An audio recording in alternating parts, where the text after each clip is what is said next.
My name is Fadil. It's an Arabic name, but I assure you I'm 100% Albanian. That means I drive terribly and I'm very good in bed. No, that's a lie. Terrible at both. I started doing comedy for 20 years ago, and by doing I mean watching. Got on stage last year. This is my third time here. I'm glad to be back. Normally, when comedians go from one joke to another, they build a bridge, kind of a transition, but not me. I like to jump from one joke to another, just like ladies jump to conclusions. Comedy is not my job currently yet. It's just a hobby. I chose comedy as a hobby because who knows, I may end up being the president. Although I don't think they would let me because I'm not a Jew. Ukraine related. So I came February last year here in Zurich, and then the first thing I saw was a BBC.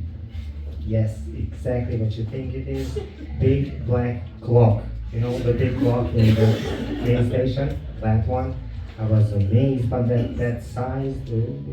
I had vertigo. I'm straight, by the way.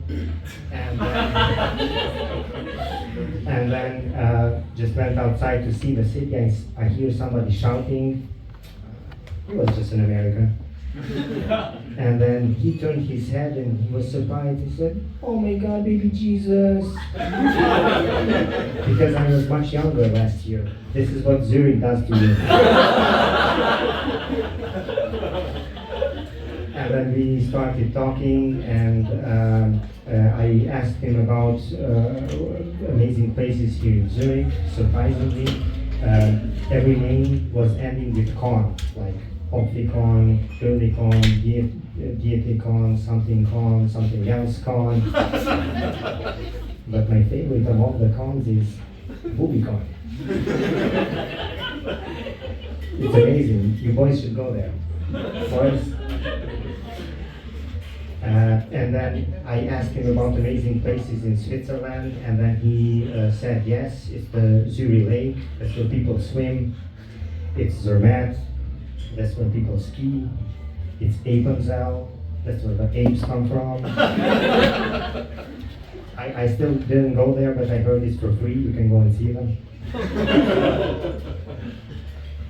And then I asked him, okay, but what about the groceries? Like, where can I buy the groceries? And he said, either Coop or Migros. And then I went to dinner. And of course, I bought cheese. I went to the kassa, gave the lady the cash, and she replies, "No, 5 frapp and that's all."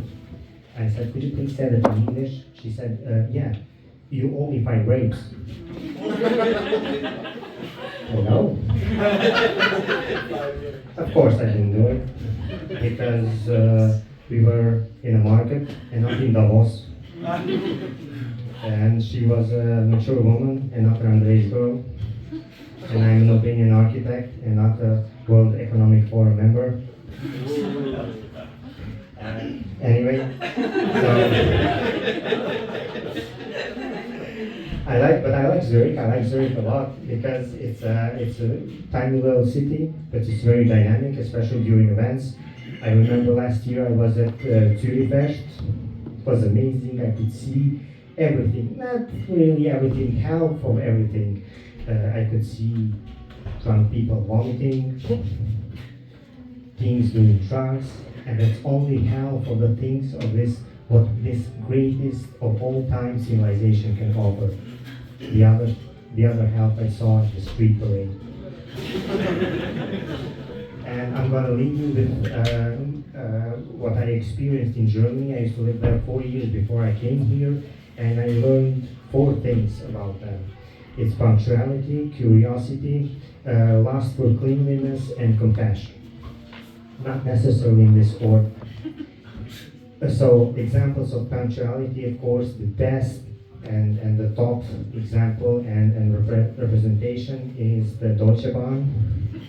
It's never on time. Second, also true story, what happened to me in the 10th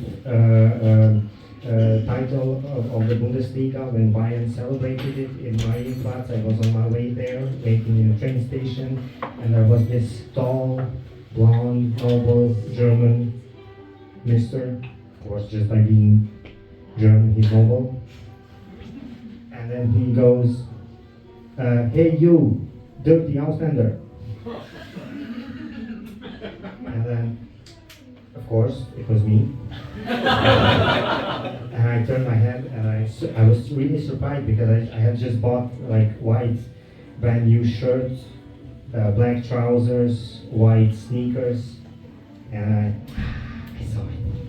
I saw it. I had a small stain on my shoe, but that motherfucker saw it. Anyway, he came to me. I was that brave not to go to him. Yes, didn't go. He came to me. And then he goes, so that was lust for cleanliness, the second example. The third is compassion. He said, you, Ausländer, how would you like to die? You want me to throw you under U-Bahn or S-Bahn? And I was so emotional, just a tiny little drop of tear went out, not because of fear, but because of the compassion that he showed to me. You know, because he gave me a choice. And then 80 years ago, people didn't really have a choice. And I leave you with that. Thank you very much.